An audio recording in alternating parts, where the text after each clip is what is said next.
Have you ever felt completely stuck because something wasn't absolutely flawless? Have you ever spent an entire afternoon writing a single, agonizingly corrected email? Maybe you have a dream job you haven't applied for because your resume wasn't perfect enough. Maybe you have a novel sitting half-finished because the first chapter wasn't exactly right, flawless, pristine. We chase perfection like it is the ultimate prize. But sometimes, perfection isn't a destination. It is a cage.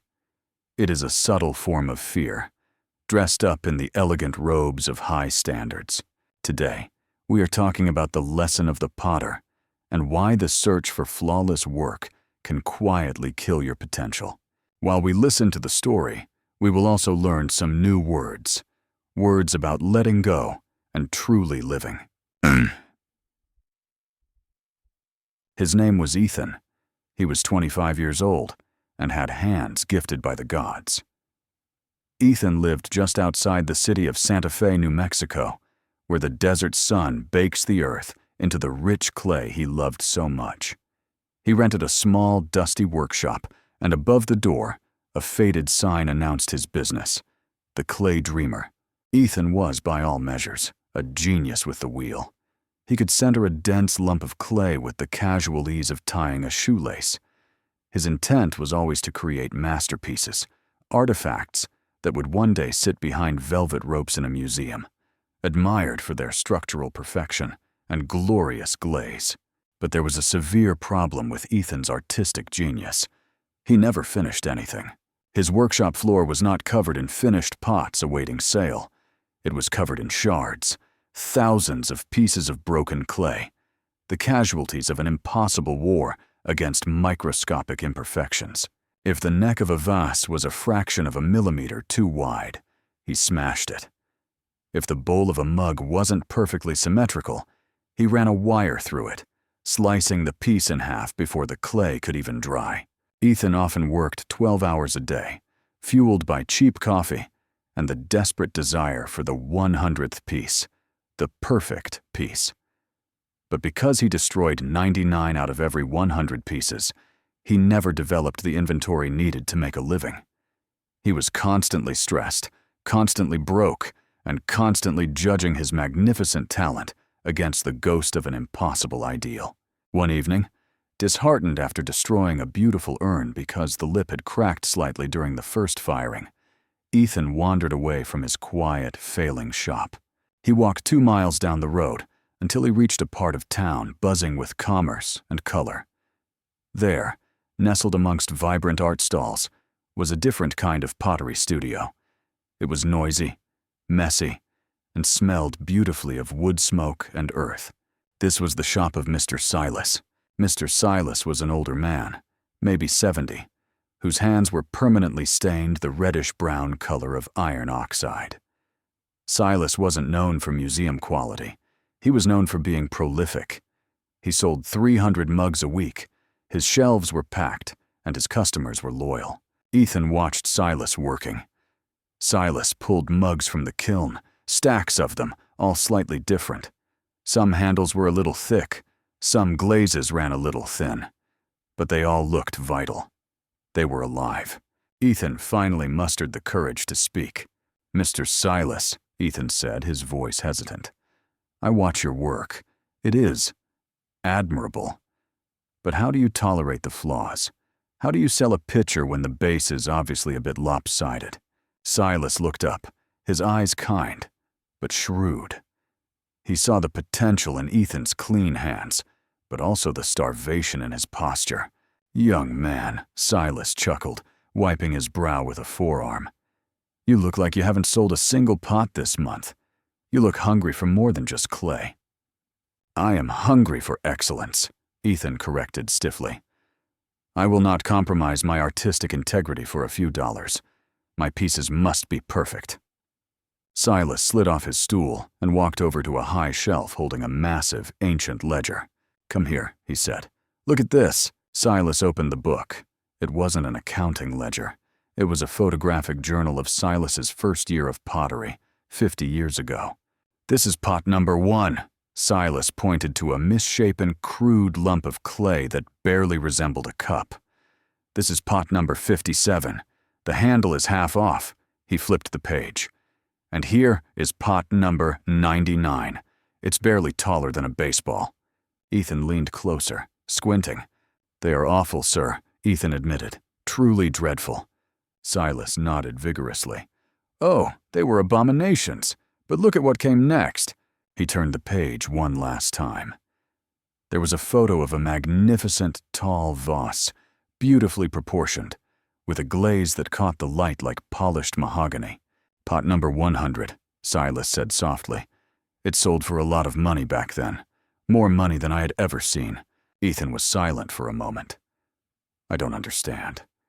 Did pot 100 achieve perfection?" "No," Silas declared, shaking his head. "But it achieved skill. It achieved mastery. The 99 disasters that came before it did the learning. They taught my hands the muscle memory. They taught my eyes how to spot where the weight needed shifting. Pot 100 was good, not because I planned it perfectly, but because I had failed so many times already." Silas placed a strong, clay-dusted hand on Ethan's shoulder. "The pursuit of perfection, Ethan, is procrastination wearing a clean apron. You wait for the perfect moment, the perfect concept, the perfect state of mind. But while you wait, your talent atrophies. Your hands become soft. You destroy your momentum." Silas issued a challenge. "Go back to your shop," he commanded. "Your goal is not perfection. Your goal is volume. I want you to make 100 pots in 1 month. They must be fired. You are not allowed to smash any of them. If the vase leans, it leans. If the handle falls off, glue it back on. The only success is completion." Ethan hesitated. To fire a leaning, ugly pot felt like sacrilege. "But what if they are terrible?" Ethan asked. "They will be terrible," Silas confirmed cheerfully. "But they will also be done. And done is the only thing that teaches you." Ethan took the challenge, albeit reluctantly. For the first week, Ethan was miserable. He tried to trick himself. He would spend 4 hours making the first pot, trying to make it perfect, only to smash it in frustration and realize he had wasted half the day. Then he remembered Silas's rule. Completion. He started moving faster. On day 8, making pot number 23, he stopped scrutinizing the rim. He just let the clay follow his hands. The pot was wobbly, yes, but it was finished and dried and ready for the kiln. He started measuring his success not by the quality of the piece, but by the number of completed works on his drying rack. 41, 59, 73. Around pot number 80, something profound shifted. Ethan stopped thinking about the ideal vase in his mind and started simply responding to the clay beneath his hands. His movements became economical. His body found a rhythm that 4 years of agonizing perfectionism had denied him. He wasn't trying to be perfect anymore. He was trying to be efficient. He was trying to be done. When he set pot number 99 on the cooling shelf, he barely glanced at it. His mind was already moving to pot number 100. Pot number 100 flowed from the wheel with an easy grace he hadn't known he possessed. It wasn't perfect. A tiny ridge ran slightly unevenly along the base, and the glaze, where he had been rushing, was a little thicker on one side. But when he pulled it from the kiln, Ethan realized it was the most beautiful thing he had ever created. It wasn't the perfection he sought. It was the vitality, the confidence, the sheer competence that spoke through the clay. The piece was robust. It had character. It sold 2 days later for $500 to a collector who loved its strong, confident form. Ethan's realization was simple. The 99 failures hadn't been waste. They had been practice. They had been the tuition fee for the skill he now commanded.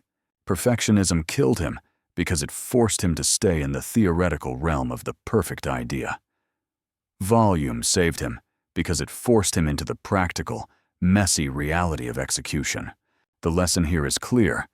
Perfection is often just a fancy name for the fear of failure. It is the desire to leap straight to mastery without submitting to the necessary grind of iteration. The greatest barrier to finishing is often the need to start perfectly. Do not let the ideal become the enemy of the done. Your greatest work will not be the first thing you try to make perfect. It will be the 100th thing you finally have the courage to finish.